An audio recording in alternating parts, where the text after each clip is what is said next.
প্রত্যেকটা দিনের মতো, একদমই তাই। প্রতিটা দিনের মতো আজও উঠে পড়েছি সকাল 5:15টায়। ফ্রেশ হয়ে 5:15 দিকে পড়তে বসে পড়ি। 8:30 পর্যন্ত চলে এসেছিল আর পুরোটাই কেমিস্ট্রি পড়ছিলাম। কাল ক্লাস করেছিলাম আর আজ বই থেকে পড়ে নিলাম। টিফিনের জন্যই ব্রেক নিয়েছিলাম। হঠাৎ কি মনে হলো বিছানায় কিছুক্ষণ বসি, চোখ খুলে দিকে শুয়ে আছি আর 9টা বেজে গেছে। আমার জীবনের 1 ঘন্টা 15 মিনিট অজান্তেই হাওয়া। বাইরে যা বৃষ্টি, তাতে অস্বাভাবিক কিছু না। এই ভুল যেন আবার না হয়, সেজন্য একটা কফিও বানিয়ে নিলাম। টিফিন করে 9:30টার দিকে পড়তে বসে পড়ি। এই সময়টা জিকে পড়ছিলাম।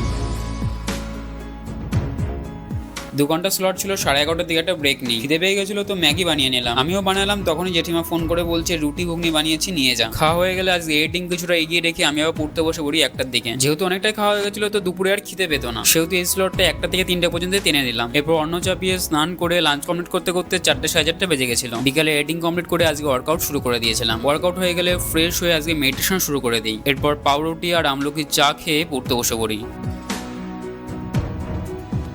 এই স্লটে জিকে পড়ছিলাম। স্লট কমপ্লিট হলে রুটি আনতে বেরিয়ে পড়ি। এই পর্যন্ত ছিল আজ রুটিন। জয়েন বন্ধুরা, আজ ছিল ডে 83।